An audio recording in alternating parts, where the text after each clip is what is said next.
The following was recorded in front of a live studio audience at the Studio 21 Podcast Cafe. This is the United Podcast Network. Welcome to the raw and uncensored Ambitchious podcast. I'm your host, the original HBIC, Katie Boyd. During our time here together, I will be instilling all of the strength, power, and determination you will need to use the very stones thrown at you to build your ultimate empire. We will redefine the word bitch from the derogatory to the acronym being in total control of herself. So let's adjust our crowns and prepare to live life ambitiously. Oh yeah, boy, here I am, the HBIC, Katie motherfucking Boyd. Yes. So today's Ambitchious podcast is all about relationships, and the title is 8 Toxic People to Bring to the Dump. This is going to be a good one, let me tell you that right now. So just a reminder that each week we'll be speaking on what I like to call the 6 life makers or breakers. So I'll just remind you briefly to get you back up to speed. So the 6 life makers or breakers are: number 1, wealth, abundance, money mindset, and investing. Number 2, health, nutrition, and overall wellness. Number 3, feelings and emotions and fierce boundaries. Number 4, relationships, the good, the bad, and the toxic. Number 5, your environment. Are you Pinterest perfect, or are you an episode of Hoarders, and why, and how to change it? And number 6, my favorite, non-negotiable spiritual practices. And because we do not have any ads on the Ambitchious podcast, my only exchange of energy is that if you feel like you gained a lot of value from listening to this, please bring at least one other listener on each podcast episode. A friend, a family member, or maybe even someone who annoys the fuck out of you that you think may get a picture from one of my messages. So please share this on Facebook, Instagram, tag me on your Instagram stories, give it 5 stars and a rockin' review. And the better the written reviews, the more people that the Ambitchious movement will touch. And if you have the hairy wrinkled balls to give Ambitchious a bad review, I just want to remind you that I warned you in episode 1 that if you take shit personally, are small-minded, and part of the zombie apocalypse that is the world today, or you do not appreciate my fucking language, you need to stop listening right now, go into a dark room, light a candle, and go fuck yourself. If you already have reviewed Ambitchious and gave it 5 stars, I thank you from the bottom of my little black heart. And if you go to www.kbmfc.com and you sign up for my free newsletter, not only will you receive a free workout plan, free meal plans, recipes, and inspiration, you will also receive a chance to win a $200 keto starter kit from Ancient Nutrition, and every month we will be doing that giveaway. So onwards and upwards, people. Today is all about relationships, the good, the bad, and the toxic.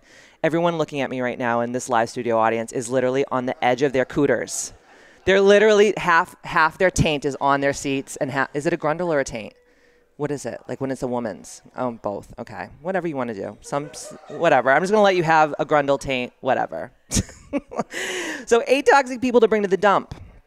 And I want to always start out with a quote because I just love quotes. I just think they're good little sound bites or little snippets. You can take them wherever you go. And Mandy Hale once said, "Toxic people pollute everything around them. Don't hesitate to fumigate." Oh, isn't that good? Because they're like fucking cockroaches. That's the problem. Mang. That's my best Scarface impersonation for the day. So I always say, if you're struggling with depression, before you go to a therapist or you think you need fucking mood stabilizers, look around and see if you are surrounded by a bunch of winky assholes, okay? And here are the 8 toxic people to get rid of. So number 1, and I know that you're going to be, wherever you are right now consuming this podcast, whether it's driving or at the gym or wherever, I know that you're going to be just like shaking your head because I know each and every one of you right now know at least 8 of these people. So number 1, those who criticize you and other people. Don't you just fucking hate those type of people? It's like, look in the mirror at your motherfucking self. What the hell have you accomplished today other than brushing your teeth and taking a shit, okay? Number 2, those who ooze negativity. I always call it the swamp of sadness. And if you were an 80s kid and you watched that movie, Never-Ending Story, remember when Atreyu was in the swamp of sadness with the horse? And the horse fucking drowned in the mud? Literally, that made me clinically depressed when I was like 6 for like until I was 13. Seriously. So those are those type of people. They are the swamp of fucking sadness. Number 3, time wasters. Dude, nothing gets my labia more twisted than people who try to waste my time. Let's be honest. Like all these people reach out to me on Facebook. They're like, you don't know me, but I'm ready to make a change. Like, will you train me? Will you coach me? Will you do this? And then like the next day I like email them back and they're just like, just kidding. I just had a moment of that mood and now I'm over it and I'm back to my mediocre motherfucking self. I'm like, good, sit in that shit and marinate, bitch. And number 4, jealous. People who are jealous, actually, it's an illness, it's a sickness. And I always say, if you're jealous, get well soon, motherfucker. Okay? Because jealousy is an actual sickness. Number 5 is victim mentality. It's everyone else's fault. Pointing fingers at everyone else. It's everyone else's fault that I'm not rich. It's everyone else's fault that I'm fat. It's everyone else's fault that I haven't got laid since Carter was in office. Okay? No, it's your own damn fault. Number 6, people who just don't give a fuck. Like those people who really like just don't care. They don't care if they hurt your feelings. They don't care if they step on your toes. They don't care. They just don't care. They give a fuck about themselves because they're narcissistic pricks, but they don't give a fuck about you or anyone else. Number 7, self-centered. And number 8, people who always let you down. Like it's those people who you just need them and they, cancel 20 minutes before you have a lunch date and you just like, we're looking so forward to like hanging with them, talking to them. Or if you have a party at your house and people tell you that, Jill's looking at me like, oh no, I don't know anything about that. When you have a party at your house to, launch your business and all the people who you think are your people are supposed to show up and then they don't come. They don't even call. They just no show. But you remember, the people that are meant to be there always are there. So don't forget that. So those are the 8 toxic people to bring to the dump right now, and I'm going to teach you how to get rid of them. Are you guys ready? Okay, let's do this. All right, number 1, establish boundaries. We, especially as women, because men really don't have this bad of a problem with this. Like some of them do, but this is really a woman thing. Sean is like raising his hand back there. Yes, Sean, you're lumped in with us ambitious girls over here. You need to establish boundaries. Remember, we teach people how to treat us. So if people aren't treating you the way that you want to be treated, whose fault is it?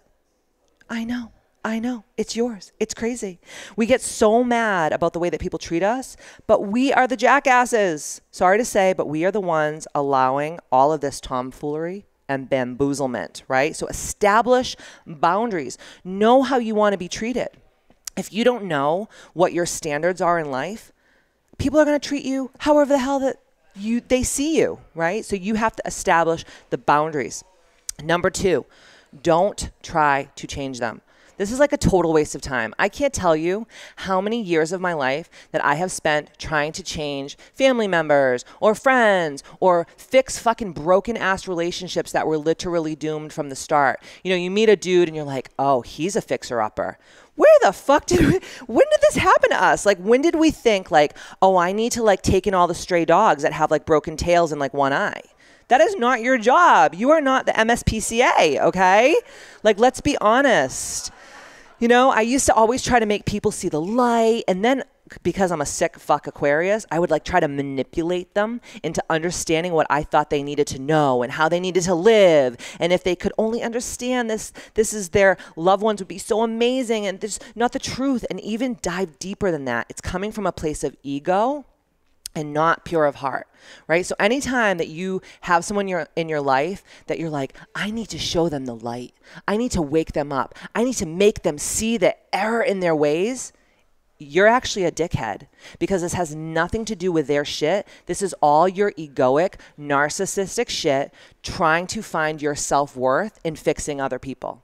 People are going to do whatever the fuck they're going to do. So just let them fucking do it with their bad Larry selves, okay? Stop getting all up in their Kool-Aid, not even knowing the flavor, okay? And then number 3, refuse to get sucked into their crises. I have had many friends in the past, God bless them all. They used to call me all the time and they'd start complaining about shit, right? You all of us have this friend, right? That you see their number fucking like the number blow up on your phone and you're like, oh no, this bitch. This is going to be a 3-hour fucking extravaganza. I am going to have to put on a fucking face mask, a robe. I'm going to have to let my titties hang because I need like total relaxation because this shit's going to send me over the edge. And those people are just users. They call you, they complain about their boyfriend. Oh, my boyfriend's dick is so crooked. I don't know, that's not my fucking problem. And then you have to listen about their boyfriend's crooked dicks for 3 freaking hours. And then guess what? They go back to them that same day. And then what happens? You're actually 3 hours closer to death because you just listened to that freaking bullshit, right? So they complain or, oh, my boyfriend's verbally abusive, or they'll talk shit about another friend, or like I have friends that will call me and be like, oh, I'm fat and I'm eating and drinking too much. And then like, I'll be like, okay, let's get you on a meal plan. Let's get you like, you know, and then all of a sudden 2 days later, you see them on Instagram and they're deep throating a baguette. They're literally deep throating a baguette. Like frickin' like Jenna Jameson style, you know, it's like, what are you doing? What are you doing? So, you know, if it's free, usually people don't take it seriously. You know, so don't waste your freaking time. And, you know, at the end of the day, they're always going to go right back to the same fucking shit. And like I said before, you're 3 hours closer to death. Fuck that noise. You are a friend to love and support, not a fucking shrink getting $500 an hour to listen to their bullshit. Enough is enough. Number 4, this one is so fucking hard. Owning your own shit in the relationship. So most toxic people, they try to expose your flaws and use them against you. Is everyone like shaking their fucking head right now? Like, oh yes, I know this person. So I once had this friend and I was friends with her for like 15 years and she was amazing.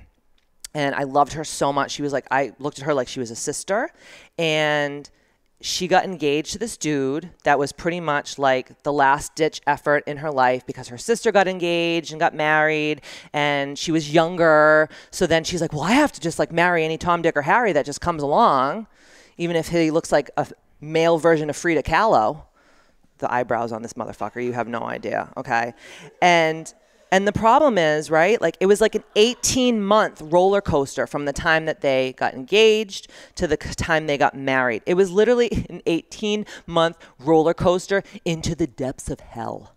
Into the depths of hell. Like remember in Beetlejuice, the waiting room where the guy had like a chicken bone in his neck and the like guy like got bit by a shark and the girl's like green? That's where I was for 18 months waiting for this bitch to get married, okay?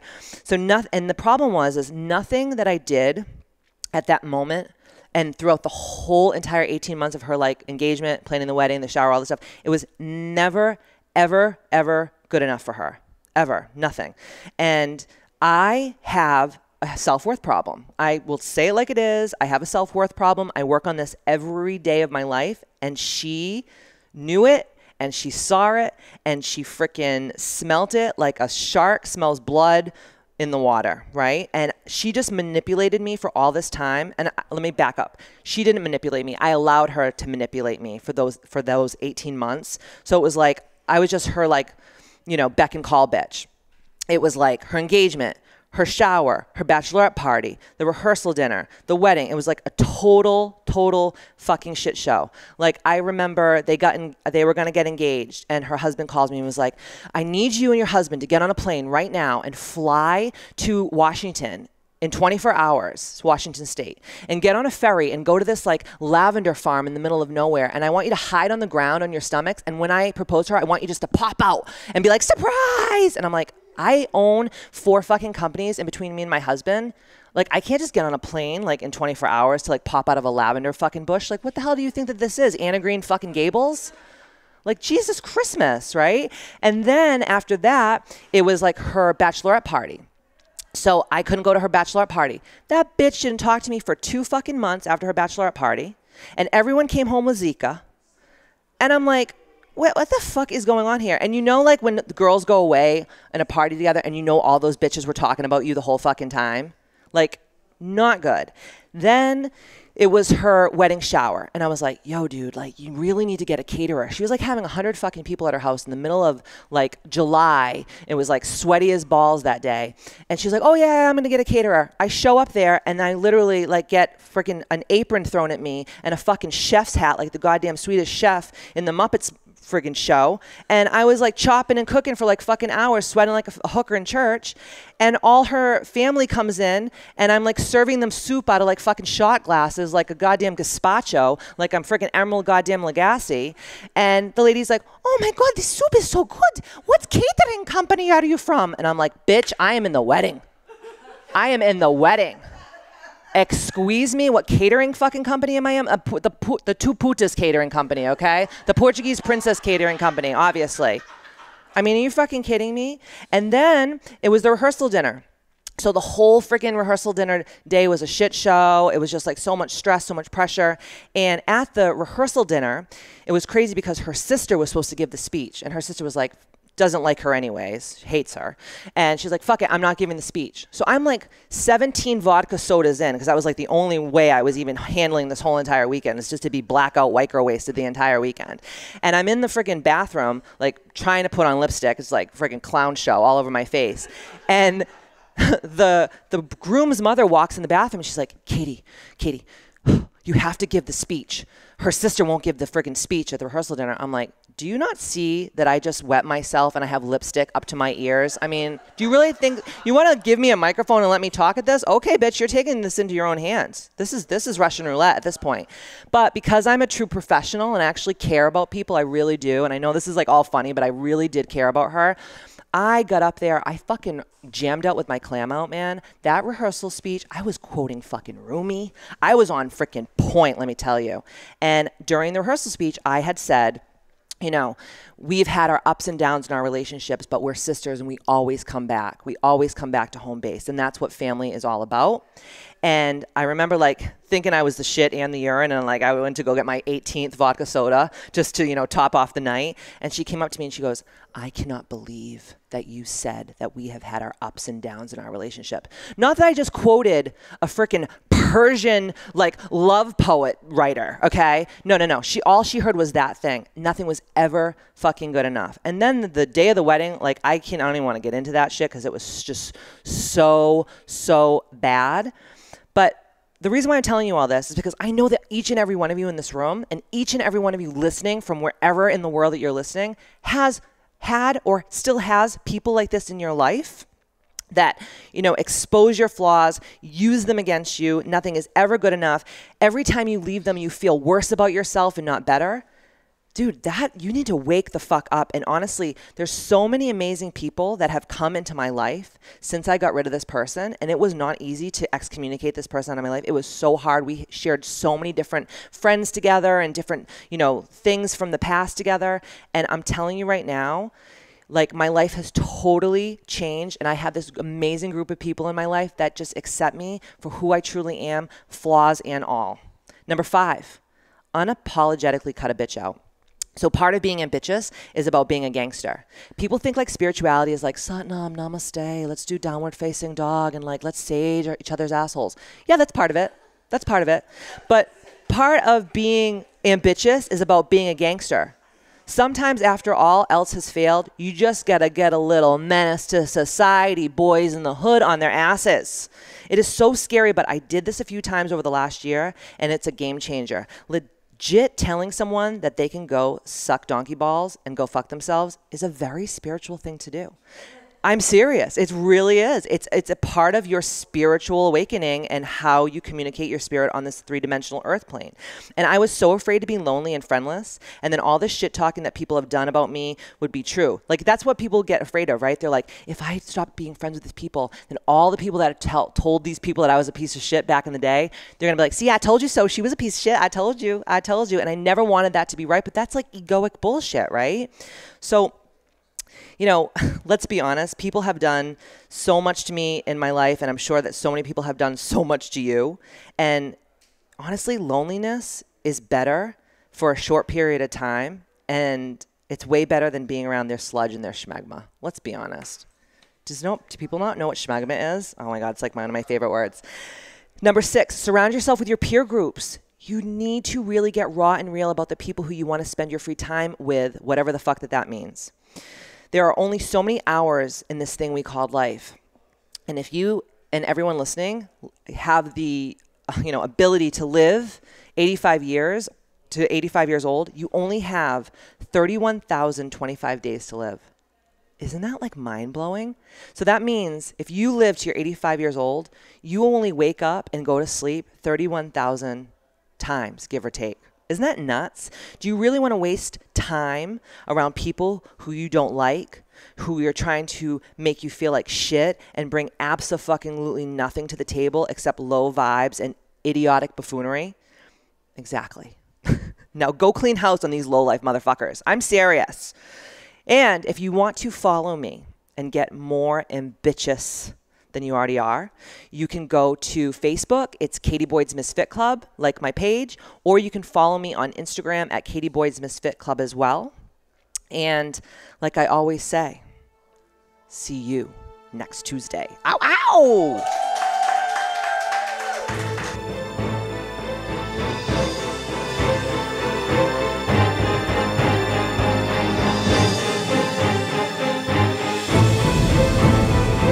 The views and opinions expressed by the hosts, guests, or callers of this program do not necessarily reflect the opinions of the Studio 21 Podcast Cafe, the United Podcast Network, its partners, or affiliates.